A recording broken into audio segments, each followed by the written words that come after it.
Wow, we are back.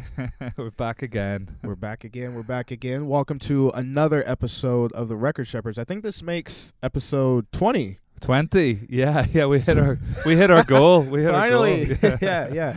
Episode 20. It's been a fun ride, and we can't wait to provide you all with some more content and everything else that we got going on. So yeah, welcome. Yes, welcome back. And as we say, we're still building on our new set, but this is the second week with the new couch. So a very beige affair so far. I think for those of us watching on YouTube, there's a lot of beiges, browns, and yellows. So if any of you are artistically minded, send us in your comments of how we can bring the set to a new level of life. The beige, brown, yellow ambiance doesn't quite work for you. See, these we're still hiding the fluffy cushions, but they do actually add something. But unfortunately, you can't see them when we're all sitting on them. There you go.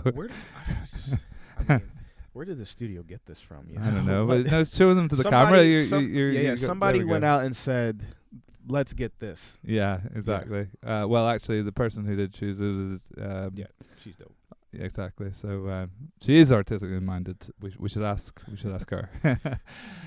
But anyway, we're back and we've got a great episode ahead of us over the next hour or so. And for those of you watching on YouTube, we have a guest. We promised you guests were on their way, and we have none other than Brian Mencher with us. Welcome, Brian. Woo! Thanks, fellas. Good to be here. Great. Well, you're.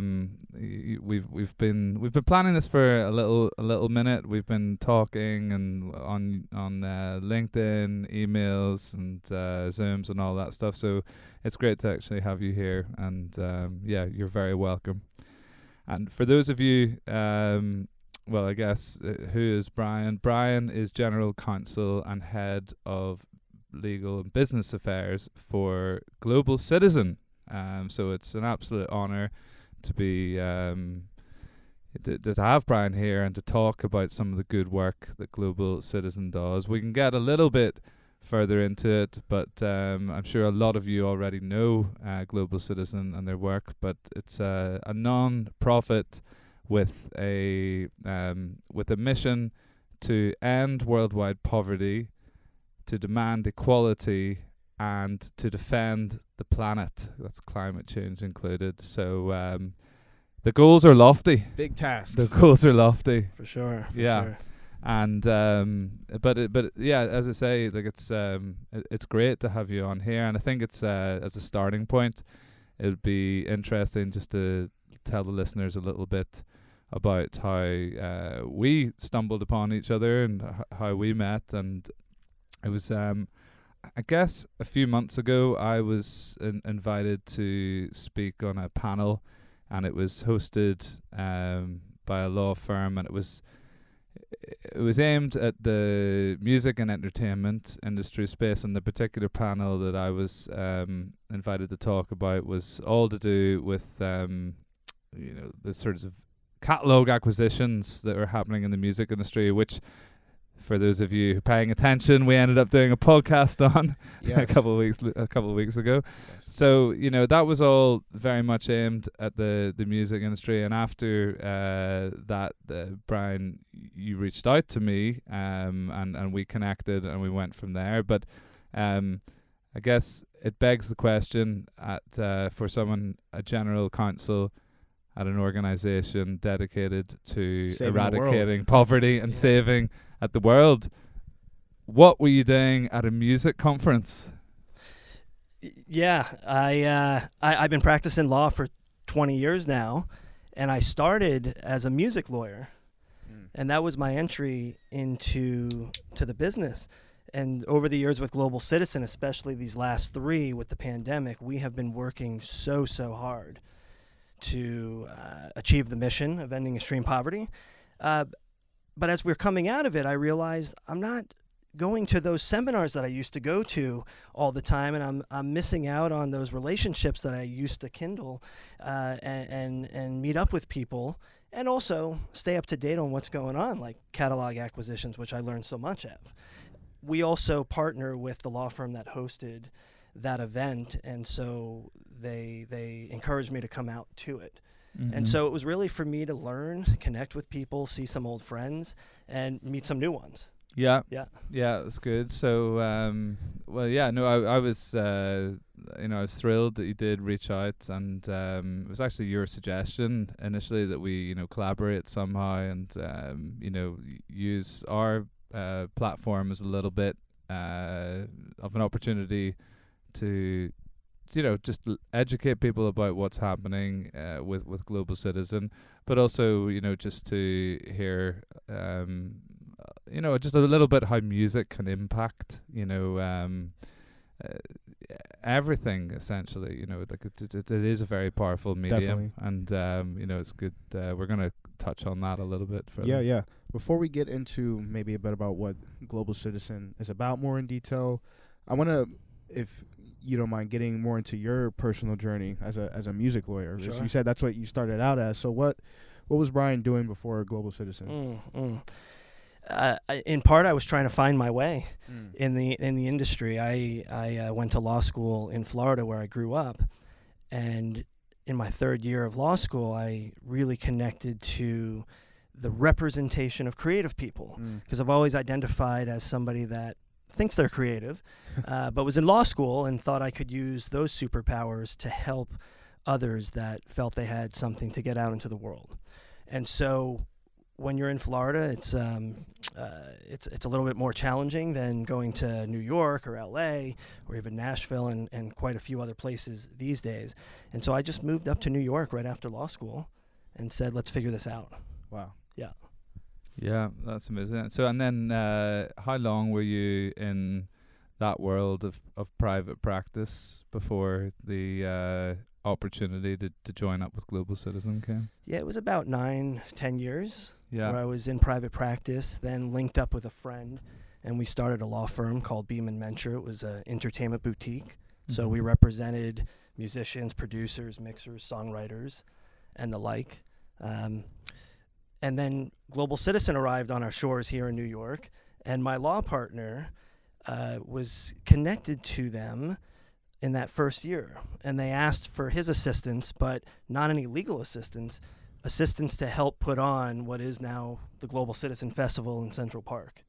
And so I was sort of looking from afar at first and seeing what he was up to as a volunteer and thinking, oh, they've got some lofty goals here. They might want to hire you or us to do some work for them and support. But I got to meet the founders and other folks that believe so much in the mission, and started offering my services to say, let me help. How can I use what I wanted to do back in Florida for good for the world?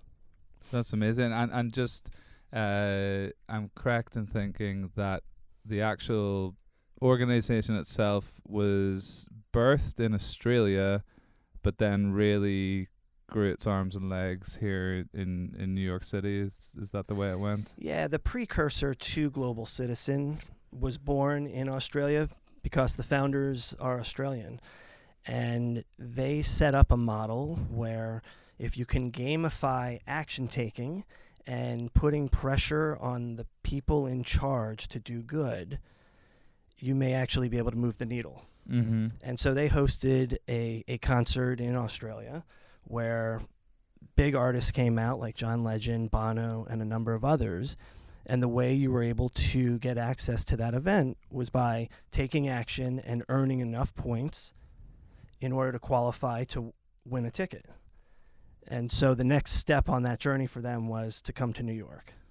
Yeah. It's interesting you talk about gamifying action, because it's pretty similar, at least from a marketing perspective, when it comes to trying to get fans engaging with audience or trying to get fans engaging with artists, right? You always want to put stuff out there where the fans can sort of engage with you as an artist and things that you got going on. And, digital marketers call them activations now. But that's a pretty interesting concept. How did they develop the leverage to acquire some of those bigger acts so early on? a lot of it was persistence and ambition for the mission to do good in the world. One of our founders, who's also the CEO, tells a story of spending time in the Philippines and meeting this one individual who effectively lived in a trash heap, and that was his community. And the CEO sleeping on the floor in this community, and that really touching him as a young person. He was 12, 13, or in his teens, and so he and many others that are activists and want to make an impact in the world don't really consider the leverage first. We do now, but the goal is to make the biggest impact in the world to those that are most in need of it. Mm-hmm. And so I think it was a lot of ambition and never giving up. Wow. Yeah, that's, I mean, just what you've said there about the not thinking about how we get there, how to make, just think what the mission is. I feel that's very evident in just the goals that we talked about right at the start: eradicating world poverty, demanding equality, and defending the planet. A lot of people wouldn't even want to get started, but so I think it takes that sort of mindset to actually be on this journey. Yeah, it's a daunting task, and you can sometimes get lost in the aspiration of ending extreme poverty. But what I think Global Citizen's done really well is weaved in being a results-oriented organization.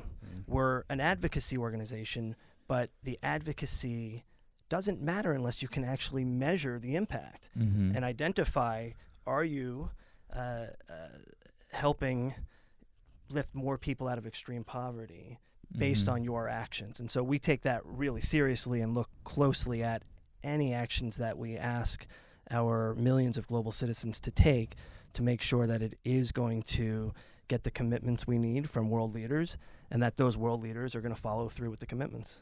Are you feeling that pressure in the building when it comes to, you guys are taking on this huge mantle? Is that something that, in terms of yourself and your colleagues, is like a prime motivator every day when you go into the office or when you're working from home? I think there's a really healthy balance that people understand this is really hard work. Yeah. And there are probably more people not taking action than there are taking action in the world.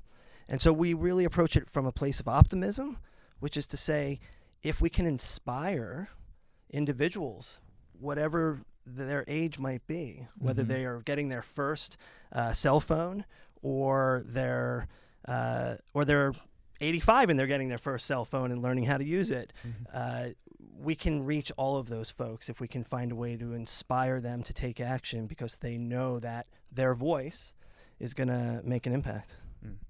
Yeah, 100%. So, and I think that's one of the real beauties / like magical qualities of music, right? It's like music's always like it's well known and well recognized as something that brings people together, tears down barriers and can inspire, right? And energize. So I think it obviously the first concert that we talked about there happened in Australia, and then at what point was the goal to come to New York? And I think I'm right in saying that it would have been around that time was the first New York Global Citizen concert back in 2012. That was a happy coincidence with your onboarding as well.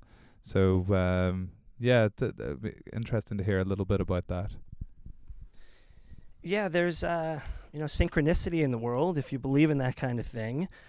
And part of the reason to come to New York is that the United Nations General Assembly meets in September in New York City. And so if we know those world leaders and others that can make commitments are already here, there's a likelihood that they're going to come onto our stage and make commitments to let the world know that they care about people. Mm-hmm. And we call ourselves global citizens because we believe we have a responsibility to people that we don't know living halfway across the globe, because our actions have effects on them as well. Wow. But to your question around New York, 2011 was the more or less the date of arrival to say, let's figure out how to make this happen. Mm-hmm. And I slowly weaved myself in by helping out with some IP work and filing trademarks for the organization.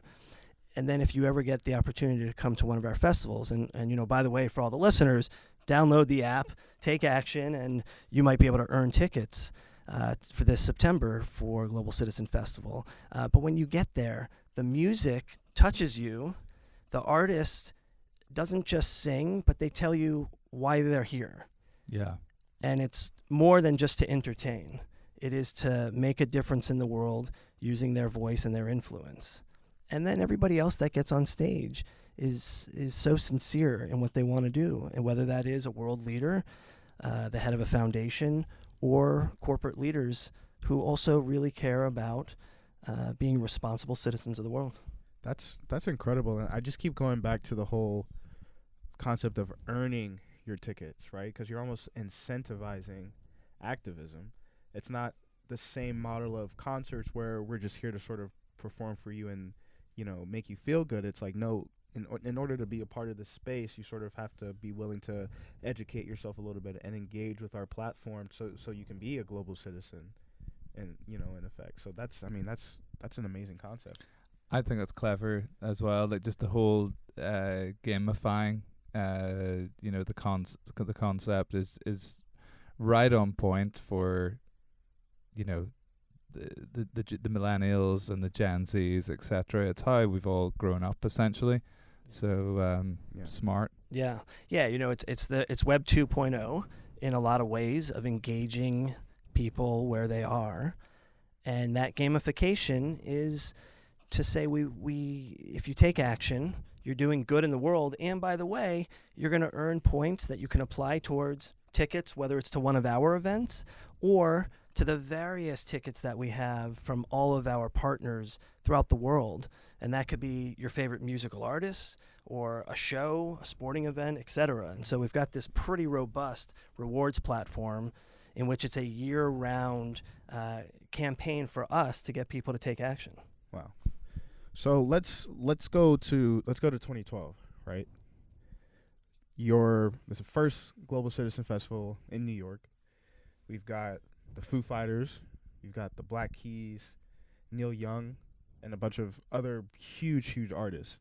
Now, some listeners may be wondering, from a legal perspective, or from general counsel, you talked about how you're registering trademarks for the company, but specifically for the festival and for live music, what are some of the things that you and your team are handling from that, and maybe walk through some of the growing pains that happened in that first festival that y'all ran in New York? Yeah, 10 years, there's been a lot of evolution of the legal and business affairs function. Yeah. But no matter what role I've played over these 10 years, in early days, it was just a few projects that I'd work on, to now where I oversee all of the legal throughout the world. We take the legal and business affairs of what we do really seriously, as we should, but as a charity and an advocacy organization doing good for the world, people could give us a free pass if we wanted to. Mm-hmm. If we didn't clear rights to music that we're otherwise using, they might say, stop doing that, and here's how you need to do it.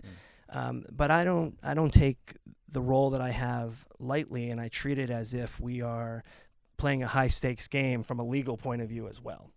But to the evolution, we're constantly trying to find ways to engage artists where they're utilizing their voice in all the ways that it can show up. And so that is first on our stage, but we're trying to find that reverberation of how can we use that content beyond the day that there's 60,000 people in the park.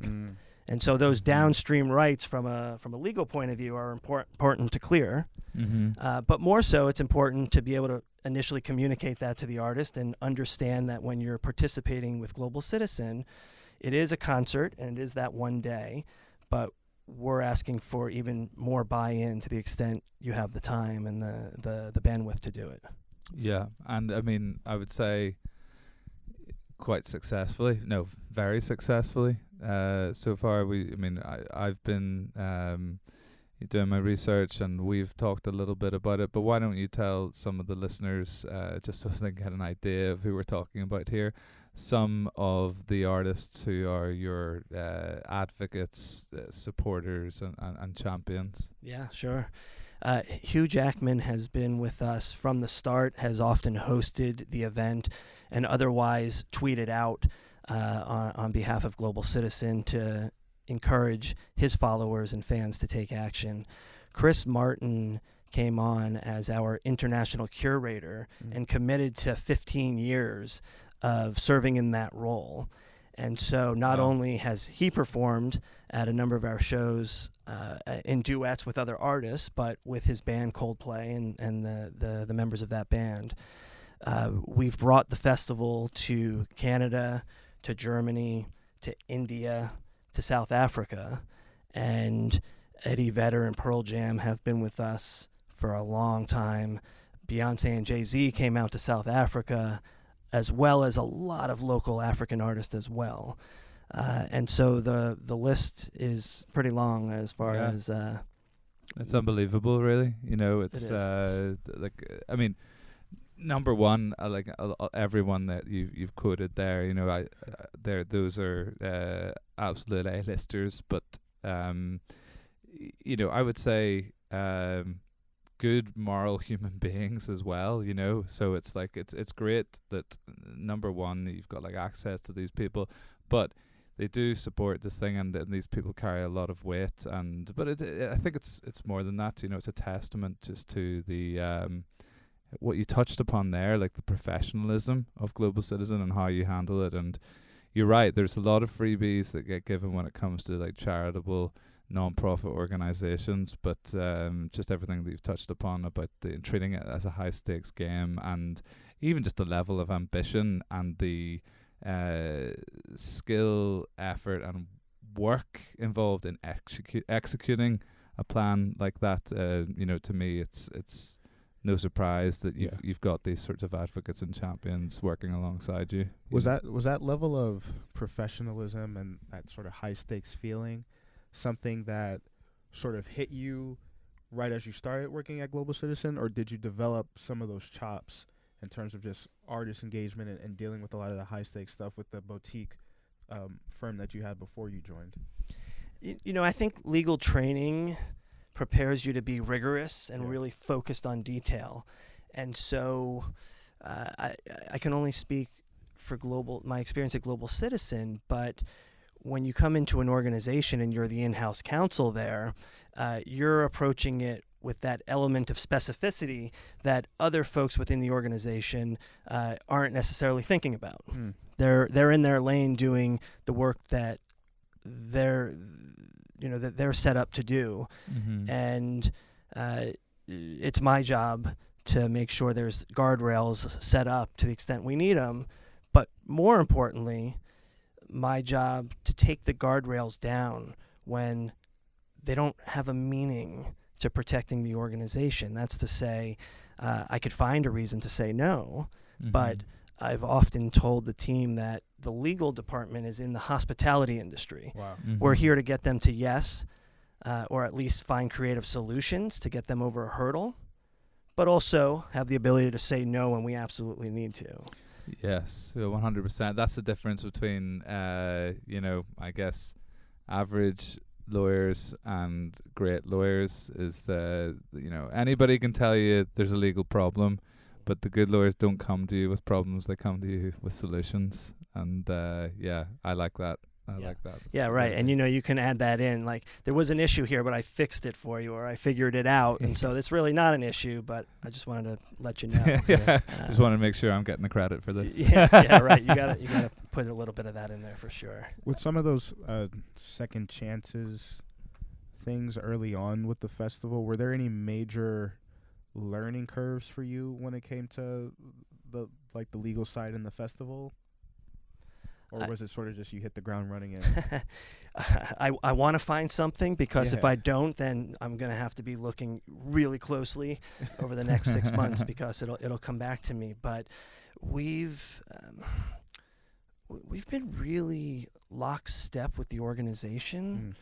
There's been a respect between these diehard activists and making sure that we're above board. Mm-hmm. There's a genuineness to that. So it's a really lovely dynamic to play in. And, you often hear that technology is so much quicker than the law, Yeah. and you can never keep up.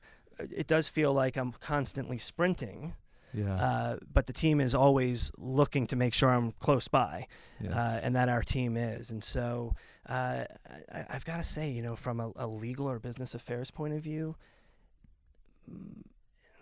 it's run really smoothly. And what I thought may have been a big issue in the moment, in reflection, was just a moment. life does that to you? Yeah, 100%. And people around me were thinking, Brian, we've got this and we'll figure that part out. And me thinking that's the end of the world in that moment. But in retrospect, you realize that legal is one component, business affairs is one component of what a business, or in our case, a charity, does. Yeah, 100%. And the other thing that it's important to remember is, in those circumstances, is that there might be the law and there might be the contract, etc.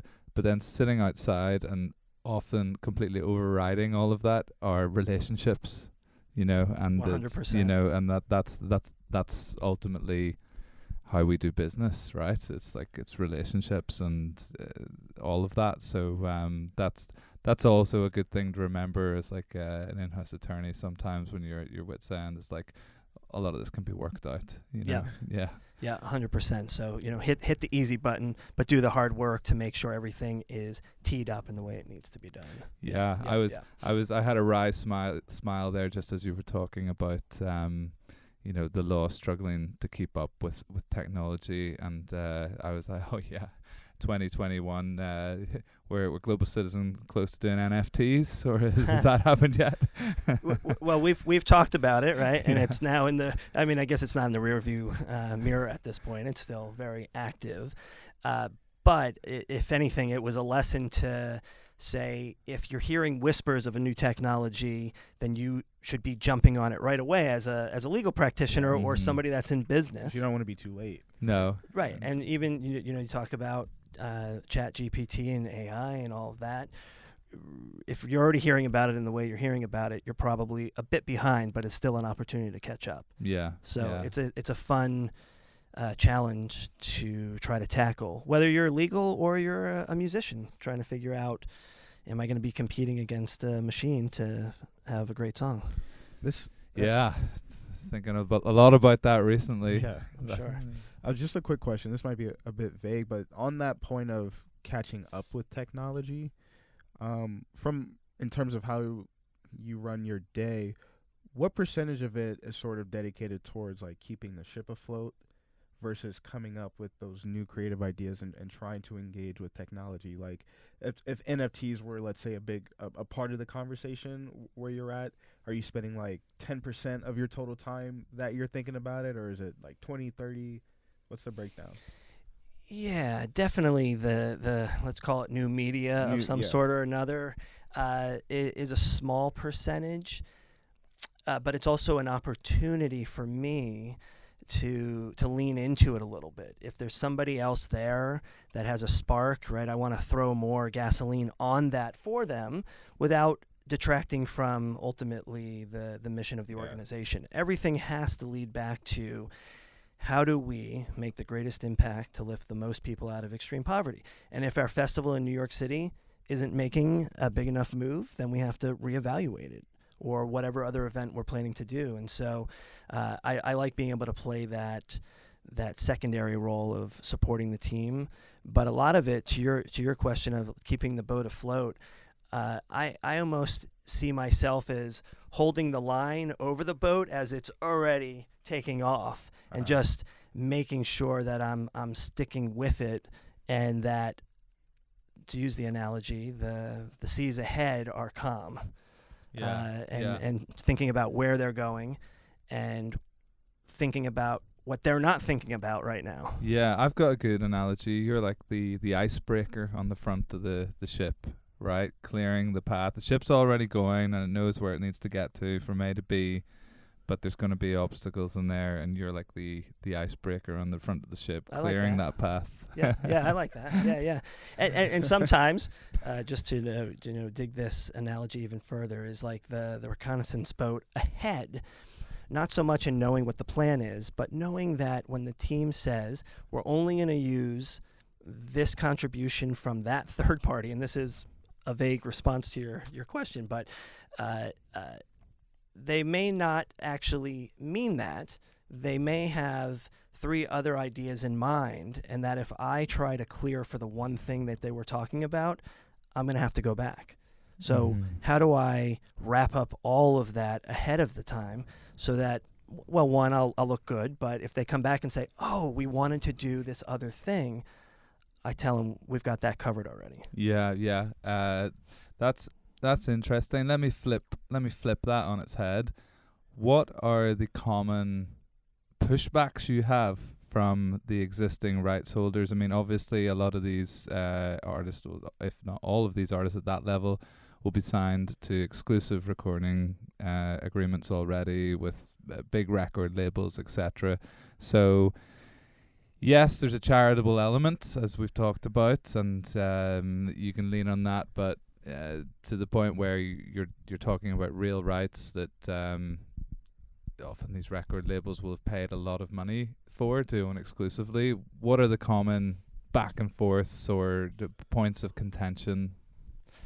Yeah, there's a number of them. The few that come to mind are each artist that performs on our stage enters a contract with us, and that artist has their own legal team, and that legal team is going to absolutely redline our doc in some form or another. That is to say, they're going to make revisions and request certain edits of us.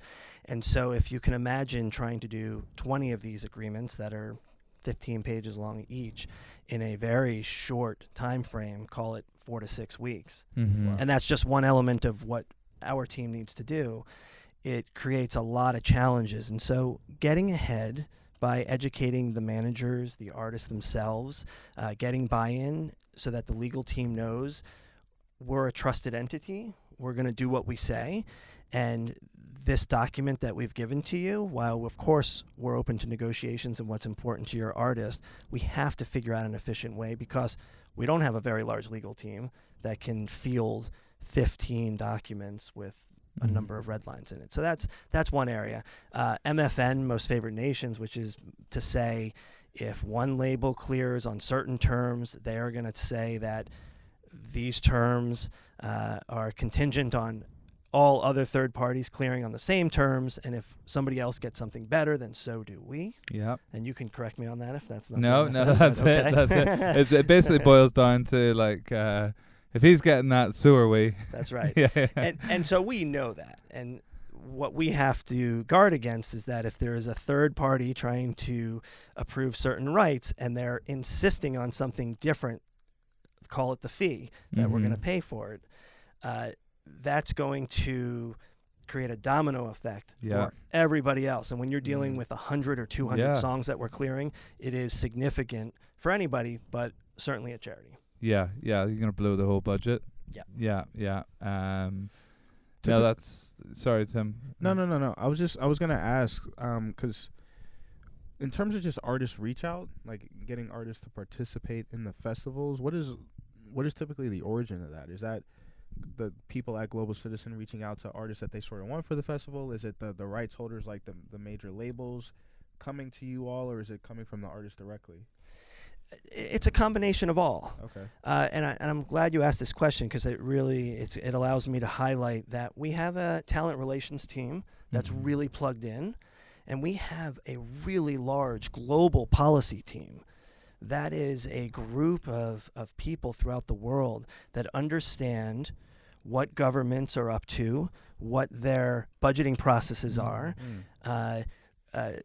understanding the priorities of various foundations out there that want to get involved, and understanding the most important campaign issues for us so that we can make, again, that broken record of the greatest impact in the world. And so over time, you'll see that the mission is the same: to end extreme poverty, defend the planet. And we see that as two sides of the same coin.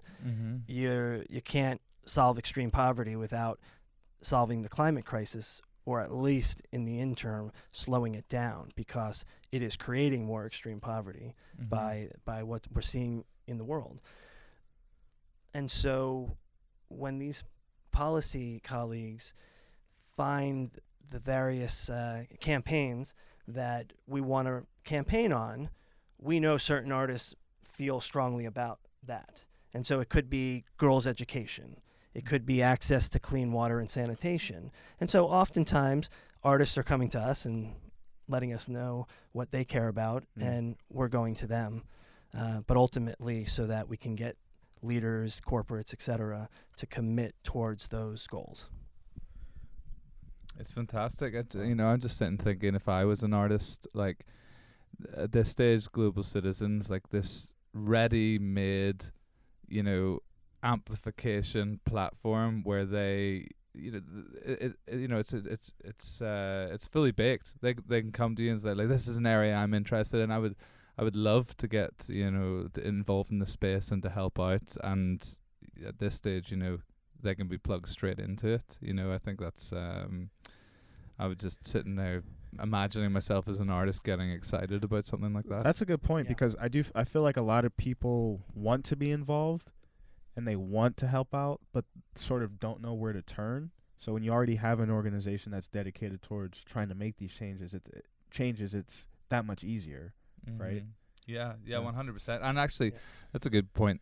A good time to actually talk to, if anyone is listening and sort of not quite sure how they might get involved. It's very, very easy. Tim and I, like last month or the month before last, we signed up to the Global Citizen website. We have our own account, and then immediately it's all laid out there for us to start taking action, in whichever of the three primary topics you'd be interested in. If it's ending global poverty, click straight into that. And then there's everything from the gamification element was, right there and then from the off. It was like, take this quiz, accumulate points, sign this petition, accumulate points. And, we were just looking at our points there today. I was even doing it today. I think I have more badges than you. I don't know about that. I'm at level 1 in 2, so I've got some way to go. But I've got 46 points, so we're starting at the start. But the record shepherds are involved, so we're getting there. I would encourage anyone to go on to the website just to get more. Educate yourself about what we're talking about, but also like it is right there to lend your weight to, and from there, you can get more involved. And Brian, you were talking earlier just about if people are artists are listening, and it might not be able to get them a support role under Beyonce and Jay-Z, but nevertheless you are looking to hear from people, and there's all sorts of ways of supporting in the community. Yeah, 100%. I think you said it well. Folks can download the app and play around with it a little bit and dive in as deep as you want, or stay on the surface of it and take a tidbit here or there away with you. And then if you're an artist and you want to stand up for something you care about, you can share that on any social media platform, but you can also retweet, repost information that Global Citizen is providing. Share it at your next live show. Yeah. And talk about why you're passionate about a particular area to help people in the world. And I think those are the starting points. And then that may lead you, like it did for me in some ways, albeit from a different path, but to global citizen in a way where you can be a global citizen advocate and work yourself up the ranks, so to speak, in being more involved with our organization. Mm-hmm. Yeah, absolutely. You were also talking about, and correct me if I'm wrong, a program in which you all engage with sort of on-the-ground activists, and there are grants available to some of those people who are super involved in their communities and are aligned with some of the problems you're trying to solve. Can you talk a little bit about that? Sure. Yeah, we've participated in a number of awards, and in particular started Global Citizen Prize about 5-6 years ago. And Global Citizen Prize is a series of awards and recognitions to young activists throughout the world that are making major impacts in their communities. And we've also teamed up with Cisco, who's one of our corporate sponsors, to give the Cisco Youth Leadership Award to somebody each year who gets a $250,000 grant towards their work. And so 2 points. One, it's quite beautiful to see young people throughout the world embracing technology and their local community to start a grassroots movement like we have in some ways.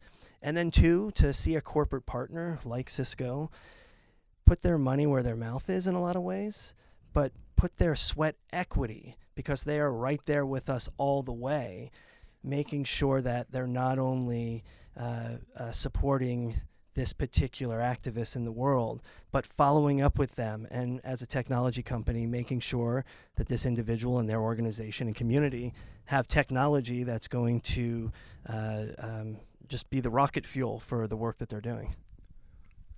I mean, that's amazing, Cisco doing that good work. With that, when it comes to identifying partners to work with your organization, has there ever been a moment or like within negotiations where you're sort of like, this might not be the best fit for Global Citizen and whatever company is trying to be involved, or typically the companies coming to you already have a good idea of what they're trying to do, and that negotiation is pretty easy? It's definitely a two-way street in the conversation, and the robust debate that may sometimes take place we see as a really healthy dialogue, because we are activists, and so there are always going to be various viewpoints on who we're going to work with. Yeah. And that helps us get clearer on the message and clearer on expectations around our corporate partners. On the flip side, having been with the organization now for better part of a decade, I've been so delightfully surprised in the human beings that work at corporations who genuinely care.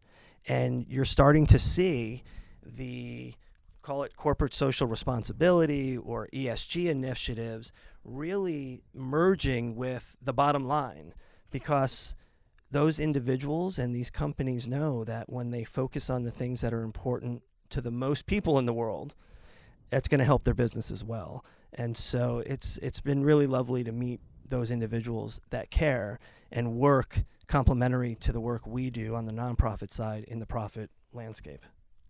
Yeah, that's great. I've got a little tag on to Tim's question, just to bring it back to music, and of course I wouldn't expect you to be naming any names here, but the same thing must I should imagine happen on the artist side, right, where people are either reaching out to you, or perhaps maybe people have been involved with Global Citizen, and then there's a perhaps a recalibration as to whether that particular artist, you find out they have like a big fracking plant, something like that. I mean, but I mean, I could just imagine that just even if it's not like a relationship that's not renewed, but there'd be a lot of artists potentially like reaching out, and there's got to be some due diligence done behind the scenes to say, like, is this the best association for everything that we stand for? Sure. I would say that there is, for sure. We want to align with individuals, no matter how celebrated they are in the world for the art that they create, in a way that they are genuine in supporting the mission. Yeah. For sure. And I also think there's a separation between the lyrics or the way they perform and doing good in the world. Now, this isn't anything particular to Global Citizen, but a heavy metal band and a jazz artist can both make major impact in participating in our festival, even though their sounds are different, the fans that come out are different, and the lyrics and topics that they're speaking about are different. And so, again, I don't get too close to the ins and outs of those thinkings when we're booking artists, but I have a sense of appreciation that if it's the hip hop star or again, like a jazz musician, they're both using their voices to influence their fans to take action. Yes. And so they're speaking the language that their fans will understand. Yeah, and look, this was one of the points that we talked a little bit about earlier, just as a great message for a lot of our listeners who are on their own musical journeys. I think when you see something like Global Citizen and you hear about the types of activities and events that are happening, and more importantly, the what can be achieved through that, it's a great little reminder and source of encouragement to say that, like, yes, when you're an independent artist or wherever you are in your musical journey, a lot of it can seem, you can get into like anything like a grind, right? What we talked about, like, I've been doing this for a while, I've been writing the songs, I've been doing everything the record shepherds have been telling me to do, but like, it's just like, when's it going to happen for me? And like, I'm working so hard at this, and often it feels like you're getting no reward or whatever, but you do need to take the time just to stop and smell the roses occasionally, and just remember that, like, there's power in your voice and your message and your lyrics, your craft, your art, whatever, however you wish to look at it. And back to what I said earlier, music is powerful. It is renowned as being something that can break down barriers, can bring people together, can save lives to some extent. Everyone's heard 100%. That, like, so that's all just to say that you don't have to be a Beyonce, a Jay-Z, or a Chris Martin to have an impact. You just remember that what you're doing, there's a nobility to it, and that I think that's a source of encouragement for it would be for me. I think, to your point, it's almost like reevaluating what success means to you as a musician. I love that. That's it, Tim. Yeah, obviously the goal is to be able to support yourself through your art, but if you're able to impact other people through your music, that's almost as equally as important, right? So yeah. And the power, that is not something that obviously a platform like Global Citizen or a non-profit in that context acts as like an amplification tool there to sort of really increase the power or the ability of your music to affect change. But the genesis starts with the artist and the songwriter, and you can do that tonight. You can start to like speak your truth and any matter that means something to you, which will ultimately anyone / fans can identify with and take value from. And I think too, I don't know if you had said something about believing in coincidences or something like that in the beginning of the conversation, and oftentimes life tends to work out when you stop forcing it, right?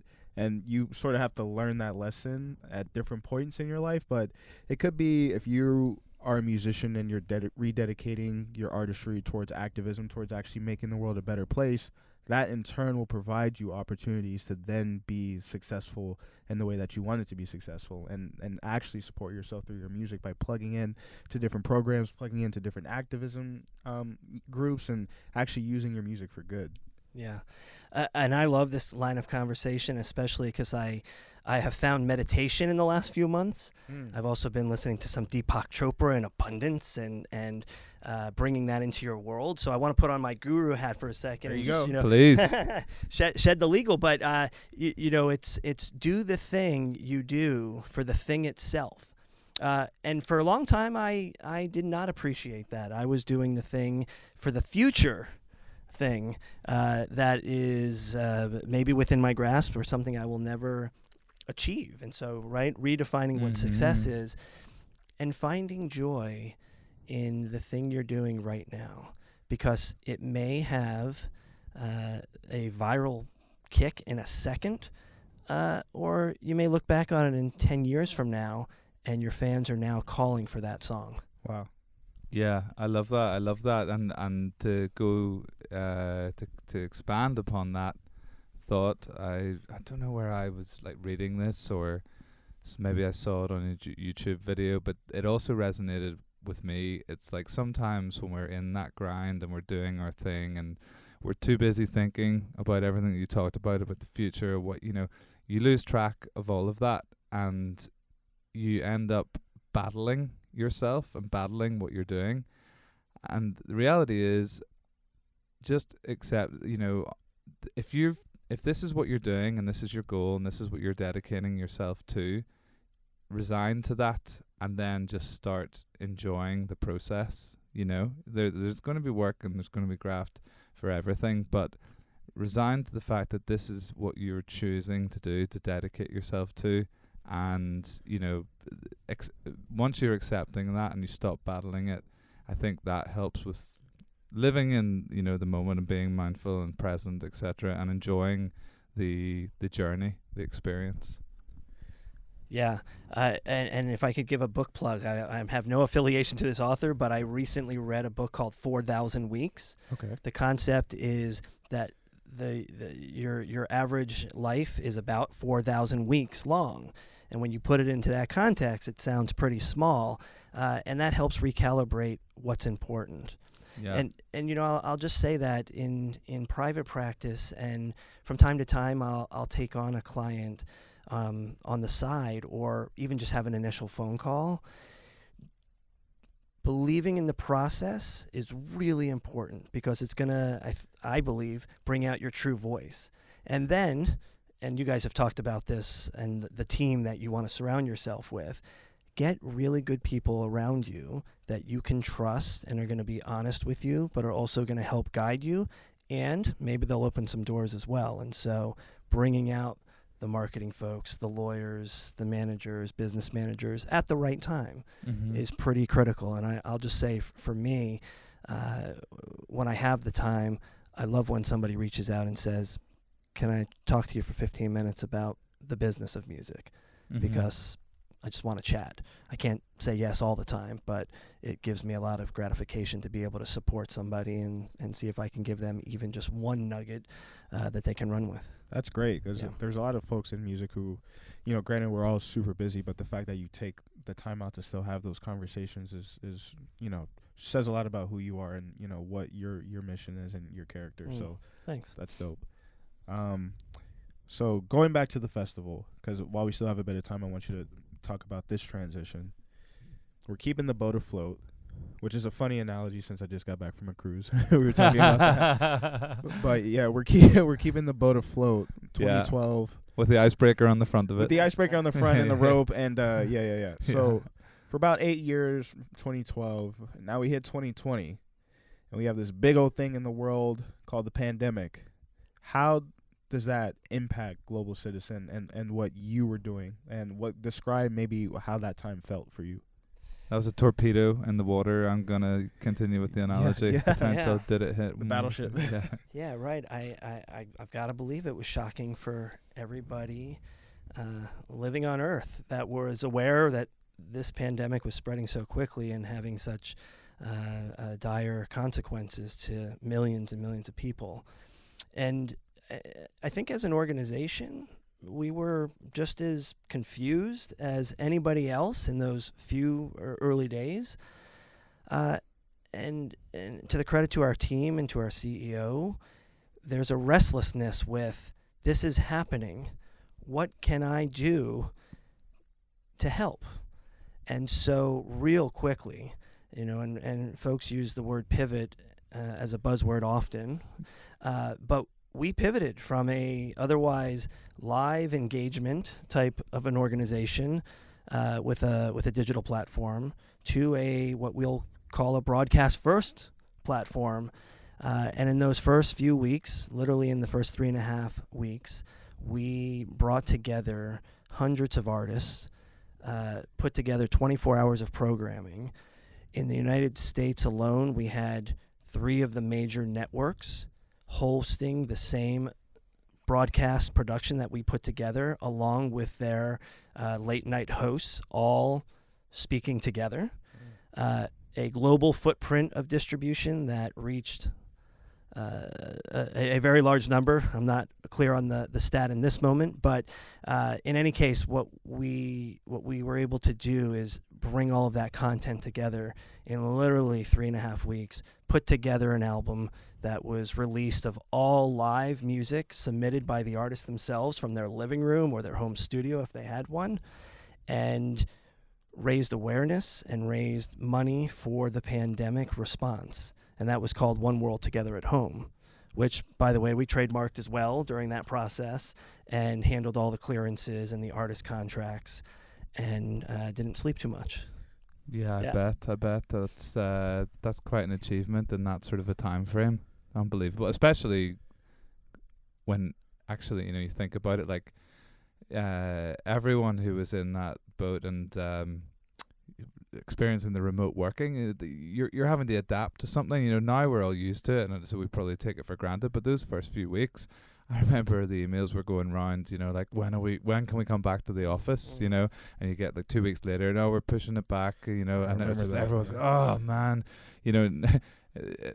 funnily enough, it ended up flip reversing that people like didn't want to go back to the office, but in the initial stages, people, when are we going back? When are we going back? And so to manage that sort of workload on that sort of a deadline while you're managing working from home and trying to work out what on earth is going on and dealing with all the sorts of emotions that we all experienced about, some, people were like feeling good one day and then like feeling down in the dumps the other day just because we weren't used to it, we're just like sort of removed from normal everyday life. So, I mean, quite an achievement, putting it mildly, to be able to, hit those goals, do that work under, that sort of, or in those circumstances. Yeah.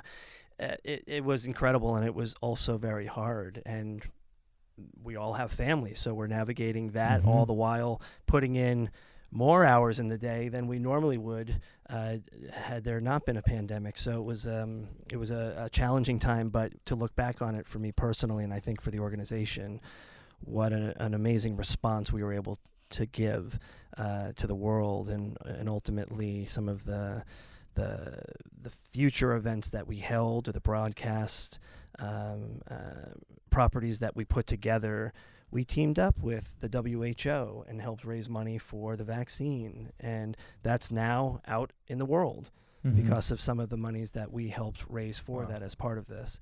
And if I could, just to say, you fast forward, we were, as far as I understand, the first entity out there with live music in a large scale with Facts Live, which we did May of 2021 at SoFi Stadium in LA with the Foo Fighters and Her and a host of other artists that came out. And this was still relatively the midline of the pandemic. Yeah. That was your first live event, essentially, since the pandemic? Since the pandemic, that May, literally, 13 months later, we brought together thousands of people for a live show in LA. Yep. And then, you fast forward further, and Russia's illegal invasion of Ukraine, we were one of the first advocacy organizations on the front lines there in Poland, hosting a pledging summit along with the EU president, the Prime Minister of Canada, and a number of others to collectively raise $10.1 billion towards the refugee response. Wow. And so it goes back to the aspirations, the persistency, the blind ambition, that never taking no for an answer and saying, how can we help, has allowed us to show up each of those times and prove it forward that we're going to be ready for the next thing. And ultimately, we are global citizens of the world that choose to show up. Yeah, and look, that's another great message and analogy for anyone, and including like the budding musicians. You know, that to me is one of the key takeaways. It's which I you know, every time you say it, I'm just like astonished. But it's like this blind ambition. It's not trying to work out how are we going to do this and going to put it off. It's just like, here's the goal. Let's, you know, this is the goal. That's the starting point, and we go from there. And you know, lofty goals, blind ambition. That's what it takes to, you know, like. But you know, your organization is proof in itself that it's amazing what can be achieved when you have that mindset. Yeah, 100%. And so, you know, for folks listening, try out that app if you want to see how to take action, and more importantly, to see how we measure results and hold those that are making commitments accountable to follow through. Mm-hmm. We talked about early on that aspiration alone is nice, but it's not going to ultimately help. And so you should know that, at least for Global Citizen, when we have a call to action, we have it backed up by commitments and accountability that those commitments will be followed through with. And if they're not, we're going to make it clear to all of the millions of global citizens out there, as well as the commitment makers, that somebody has not followed through. Yeah, that's fantastic. Yeah. I have a couple rapid fire questions for you, if you don't mind. Sure. What has been your favorite lineup of the Global Citizens Festival since you've worked there? Oh boy. Skip Marley performed last year, and the reason that was near and dear to me is because my older son's name is Marley, and I grew up loving reggae and Bob Marley in particular, and so to see a grandchild of Bob Marley there, that was pretty special for me, and the other one that stands out is taking my son to South Africa with me when he was 6. Talk about blind ambition and saying I'm going to take a 6-year-old to South Africa when I'm otherwise handling the legal work of the organization. Seems sort of crazy in hindsight, but what a special opportunity to be able to take him, for him to see a local culture, and then to have the likes of Ed Sheeran and Eddie Vedder and Beyonce and Jay-Z and lots of others. And I sometimes have amnesia because I'm in all the contracts, and I'm forgetting all the artists that have come through. But I think those two, especially when I can share it with a family member, that are pretty near and dear. Have you ever fanned out in your time at Global Citizen where you're like, okay, I'm gonna make sure I get backstage for this particular performance just so I could shake hands with this person? It's got to be some perks.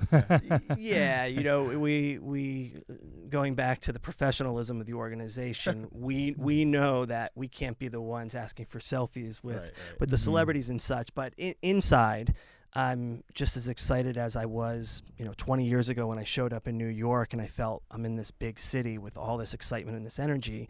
And to be close to somebody that has done some extraordinary things in their life as an artist really moves me. And so inside, I'm quite you're fanning it out for sure.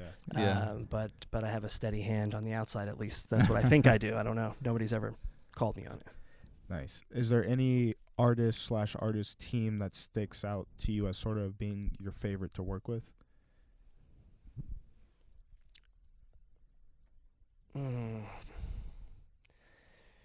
It's interesting, and I want to not give the politically correct answer per se on that, but a lot of the interactions that I have are often with the lawyers and sometimes with the managers when I'm brought in to try to explain certain concepts in the contract.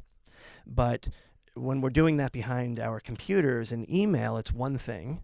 When you're calling them on the phone and just connecting with them in a as a human level as you can while getting the work done is another. And then recently we had some Global Citizen Roadshows where I invited a number of the artist representatives out and just got to hang with them. And so to see that, really they've all been wonderful. And the ones that stand out to me without naming the artist names have almost been the biggest thorn in the side to me. And in one in particular who would not give on anything. And every time I gave an inch, they took a mile. Mm-hmm. And it really frustrated me. But now I am close friends with this legal rep. And we look back on it fondly as this was a moment where we were both advocating for our respective parties, and we had respect for one another, and we've actually grown closer. So I'm not answering the question. That's pretty common though. Like the artist that tends to give you the most pain in your day is the ones that you typically look back the fondest on and think, wow, that was actually pretty cool. Because you're so emotionally invested in it at that point. Totally. Yeah. And you have to do that dance. You have to do that dance to earn each other's respect, then to make the relationship, then to savor the relationship after, whenever you do connect and have like a personal connection. So like I think that's important. I'm glad to hear that. I always need a reminder because as I said, as I see ourselves as the legal concierge, we're always up for getting to yes. But sometimes you have to wrangle. Not the other side's not going to say yes, like you think you would so quickly say, sure, I'll make that work. And so you do have to go through that dance. And I think we're better for it because it causes us to be on our feet, to think thoughtfully of why things are important to us. And at the end of the day, what can we let go of? Because there's a bigger mission in front of us. Absolutely. Taking a view, as I like to call it, So. Well, Brian, we want to thank you so much for being on our platform and willing to take the time out of your day to talk to our audience and to share a lot of your wisdom and the work that you've been doing at Global Citizen. And maybe we could take this time to sort of plug or replug maybe what Global Citizen has going on in the future and, ways that our listeners can get active with Global Citizen right now. Yeah, 100%. I would say start with globalcitizen.org and check out the website, link to the app and give that a go. We have our Global Citizen Festival in September. Woohoo! Coming up for there sure. You go. For sure. I make a point usually to not know the artists that are booked for it, but this year we are going to be making our announcements relatively early to previous years. So I would say stay tuned for that because the opportunity to start earning tickets for that festival are going to be happening much sooner than they have in the past. We also, for those that are in New York and might be interested in this thing, are putting on an action summit called Global Citizen Now. It's going to be at the Glass House here in Manhattan on April 27th and 28th. And as I mentioned before, Global Citizen Prize, that's another event that we host that coincides with this Action Summit, Global Citizen Now. And so those are the initial opportunities, but really it is a long-term focus on trying to get as many people to know that their voice matters, whether you are the musician listening to this podcast now or somebody interested in what the Record Shepherds have to say. Yeah, absolutely. And just listening to the amount of work you got on, I'm like, we need to let this guy out of the studio and he needs to get back at it immediately. So this is probably a good time to wrap it up. And yeah, I just want to thank you as well, Brian, for your making time today and coming in to the studio. And, well, thanks for having me. I appreciate it. It's been fun. Awesome. So again, thanks for listening. You can listen to the Record Shepherds anywhere where podcasts are listened to. If you have any questions, comments, or concerns, you can email us at therecordshepherds@gmail.com. Be sure to follow us on all social media as well. And we will be linking a lot of the Global Citizen resources in our descriptions, as well as that book that you mentioned, the 4,000 Weeks. Yeah, that's the one. Yep, I'll listen back and link that as well. And yeah, thank you guys for engaging with us. Yes, thank you so much. And until The next exciting episode, continue to follow the guidance of the shepherds. Don't be the sheep. Be the goat.